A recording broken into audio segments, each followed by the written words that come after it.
ETF index mutual funds నేర్చుకుని stock మార్కెట్లో రాణించాలనుకుంటున్నారా? వెంటనే ఈ నెంబర్కి కాల్ చేయండి.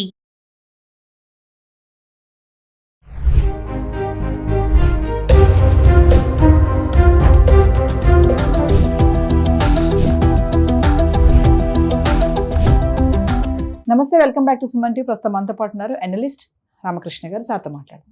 నమస్తే సార్. నమస్కారం అమ్మా. సార్, చాలా మంది పేరెంట్సే కానీ స్కూల్లో చూసుకున్నా కూడా టీచర్స్నే కానీ అందరు కాదు, కొంతమంది ఇప్పుడు లేజీగా యావరేజ్గా ఉన్న వాళ్ళని ఎంకరేజ్ చేయొద్దు, పిల్లల్ని ఎంకరేజ్ చేయొద్దు, వాళ్ళ గోల్స్ అడగొద్దు, వాళ్ళ అంబిషన్స్ అడగొద్దు అని అంటూ ఉంటారు కదా. ఇది ఎంతవరకు కరెక్ట్ అంటారు అసలు? అంటే వాళ్ళు అలానే ఉండిపోతారా, అలానే ఉండిపోవాలనా? మొదట మనం లేబులింగ్స్ ఆపాలి. ఏంటంటే లేజీ అని కానీ యావరేజ్ అని కానీ మనం యూజ్ చేసినప్పుడు అవి మనకి చాలా క్యాజువల్గా ఉండొచ్చు, కానీ దాని తాలూకు ఇంపాక్ట్ అంటే ప్రభావం పిల్లల మీద చాలా ఎక్కువ ఉంటుంది. సరేనండి. కాబట్టి మనం ఇది బాగా అర్థం చేసుకోవాలి. లేజీయా యావరేజా అనేది దేని మీద మనం నిర్ధారిస్తున్నాం? మామూలుగా వాళ్ళకి వచ్చే మార్కులను బట్టి, వాళ్ళు ఎంత చదువుతున్నారని బట్టి. అయితే వచ్చిన పెద్ద సమస్య ఏంటంటే మనం పిల్లల్ని అడగటం పెద్ద సమస్య. మీరు పిల్లల్ని అడగద్దు, పిల్లల్ని చూడండి, గమనించండి. గమనిస్తే మీకే అర్థమవుతుంది వాళ్ళు ఏం చేయగలుగుతున్నారో ఏం చేయలేకపోతున్నారో. అంటే చాలా మంది పేరెంట్స్ అడుగుతారు కదా సార్, నీ గోల్ ఏంట్రా, నీకు ఒక అంబిషన్ లేదా, ఏదో అవ్వాలని ఉంటుంది కదా, వాడికి అలా ఉంది వీడికి ఇలా ఉంది అని అంటారు కదా. ఇప్పుడు ఇక్కడ రెండు విషయాలు మనం మాట్లాడుకుందాం. ఒకటి, టాక్ ఈజ్ చీప్. అర్థమైందండి. మనం ఏదైనా మాట్లాడచ్చు, ఏదైనా చెప్పచ్చు. నాకు ట్రెక్కింగ్ చేయాలని ఉంది, మౌంట్ ఎవరెస్ట్ ఎక్కాలని ఉంది, కాంచన్జంగా ఎక్కాలని ఉందని నేను చెప్పచ్చు. అర్థమైందండి. రియాలిటీలో నాకే లంగ్ ప్రాబ్లం ఉండి గట్టిగా నేను 3 అడుగులు వేసానంటే ఆయాసం రావచ్చు, కానీ నేను చెప్తా, అడిగితే నేను ఏదైనా చెప్తా. కాబట్టి always remember, talk is cheap. ఇది బాగా ఫస్ట్ విషయం. రెండోది ఏంటంటే మనం ఎవరిని అడుగుతున్నాం? పిల్లల్ని అడుగుతున్నాం. పిల్లలకి ఎంత విషయ జ్ఞానం ఉంటుందని మనం అడుగుతున్నాం చెప్పండి. మా చిన్నప్పుడు పిల్లల్ని ఎవరినైనా కదిపితే అడిగితే వాళ్ళకి తెలిసింది రెండే. ఏమవుతావురా? డాక్టర్, ఇంజనీర్, అయిపోయింది. ఇంతకు మించి మూడో తెలియదు. అంటే అందరూ డాక్టర్లు, ఇంజనీర్లు అయ్యారా? అర్థమైందండి. వారికి ఉన్న విషయ జ్ఞానం కానీ ప్రపంచ జ్ఞానం కానీ ఎంత? దాని బదులు నీకు ఎందులో ఇంట్రెస్ట్ ఉంది, ఏం చేస్తున్నావు, ఏమన్నా, అప్పుడు అందుకనే అడిగే ముందు మనకు తెలుస్తుంది కదా. ఇప్పుడు ఒక పిల్లడు ఉన్నాడు, వాడు చక్కగా దాన్ని ఏమంటారు, డ్రాయింగ్ అది అద్భుతంగా వేయగలుగుతున్నాడు.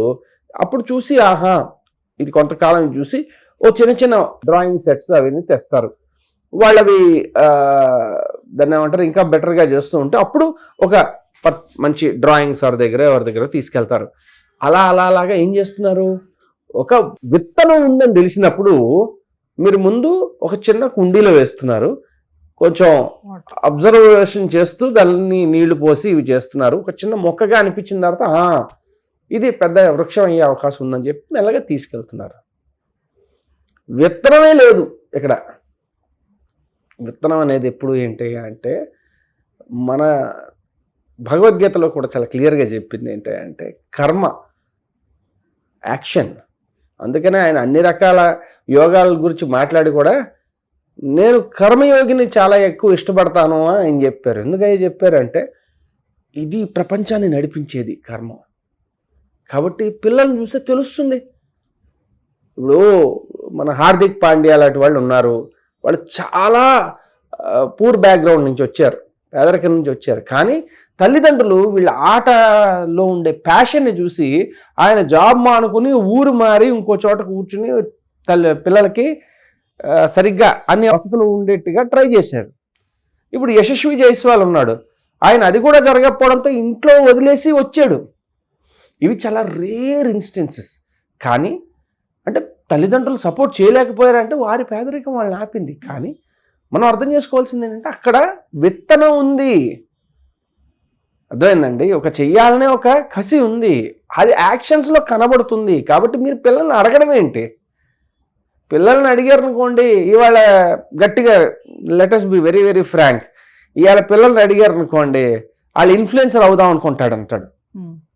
ఎందుకంటే వాళ్ళు రోజు ఇవి చూస్తున్నారు, ఇన్ఫ్లుయెన్సర్ అవుదాం అనుకుంటున్నారు, ఇస్తారా? ఇన్ఫ్లుయెన్సర్కి కోర్సులు ఏమైనా ఉన్నాయా? కాబట్టి పిల్లల్ని అడగడం అనేదే ఒక దాన్ని ఏమంటారంటే ఒక రకంగా ఒక తప్పు అంటాను నేను. తల్లిదండ్రులు పిల్లల్ని అడగద్దు. చూడండి, కళ్ళు ఉన్నాయి కదా, చూస్తుంటే కనబడుతుంది కదా. పిల్లడు పొద్దున లేవడు, చెప్పిన హోంవర్క్ ఏం చెయ్యడు, ఓకే, మార్కులు రావు, ఇంకెందులోనూ పెద్దగా ఇష్టపడట్లేదు. వాడిని కూర్చోబెట్టి మీరు ఏదైనా అడిగారంటే వాడిని ఏ రకంగా పిలుస్తారు అంటే ప్రస్తుతానికి ఉన్న పరిస్థితిని బట్టి ఆయన ఎందులోనూ ఇంట్రెస్ట్ చూపించట్లేదు.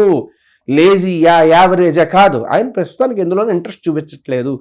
కాబట్టి మీ పని ఏంటంటే ఏదో ఒక విషయంలో ఆయన ఇంట్రెస్ట్ చూపించేటట్టుగా చెయ్యడం మీ పని, అంతే తప్పించి ఒక లేబుల్ వేసేసి ఆడిని ఏం అడగకుండా చల్ ఇలా చెయ్యి అని చెప్పడం కాదు. కానీ ముందు అర్థం చేసుకుని ఓకే ఇదిలా ఉంది పరిస్థితి.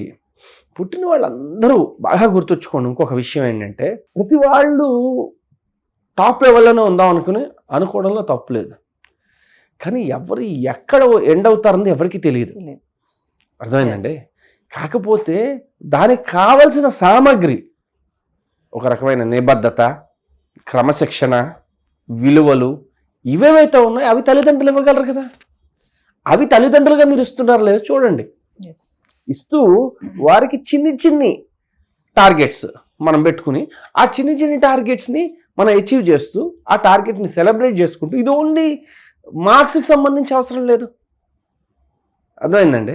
ఇప్పుడు ఉదాహరణకి నాకు తెలిసిన వాళ్ళు ఉన్నారు, వాళ్ళ అబ్బాయి చెస్ నార్మల్గా ఆడతాడు, ఏదో పెద్ద ప్లేయర్ కాదు, 1100, 1500, 1700 ఇలా పెద్ద రేటింగ్స్ లేవు, బట్ స్టిల్ సరదాగా ఆడుతూ ఉంటాడు. వెళ్ళాడు, ఒక టోర్నమెంట్కి పంపించారు. అడిగా, ఏంటండి మీ అబ్బాయి అంత గొప్ప చెస్ ప్లేయర్ ఏం కాదు కదా, మీ స్కూల్ వైపు నుంచి ఎందుకు పంపించారని అడిగా. అడిగితే ఆయన చెప్పాడు అన్నమాట, ఏమండి వీడేదో చెస్ టోర్నమెంట్ గెలుస్తాడని కాదు, ఈ పేరు మీద సొంతంగా ఊరు వెళ్తున్నాడు నలుగురితో కలిసి, మేము లేకుండా అక్కడ ఉండగలుగుతున్నాడు, కొత్త పరిచయాలు పెంచుకుంటున్నాడు. వెనక్కు వచ్చిన తర్వాత అరే ఎన్ని మ్యాచ్లు గెలిచావురా అని మామూలుగా అడుగుతాం. వాడు చెప్తాడు, సపోజ్ 6 మ్యాచ్ల్లో 3 మ్యాచ్లే గెలిచాడు, సరే రానన్న సెలబ్రేట్ చేసుకుందాం అని కూడా సెలబ్రేట్ చేసుకుంటాం మేము అన్నాడు. అది పద్ధతి. అంటే పేరెంట్స్ ఇక్కడ మిస్టేక్ చేస్తున్నారంటారా? అంటే మీరు అడిగేవాళ్ళు ఎవరో తెలుసుకుని మీరు అడగాలి. ఓకే, చిన్నపిల్లల్ని అడిగితే, చిన్నపిల్లలు అంటే ఈవెన్ నేను 10th ఇంటర్మీడియట్ ఉన్న వాళ్ళ పిల్లల్ని కూడా అదే అంటాను.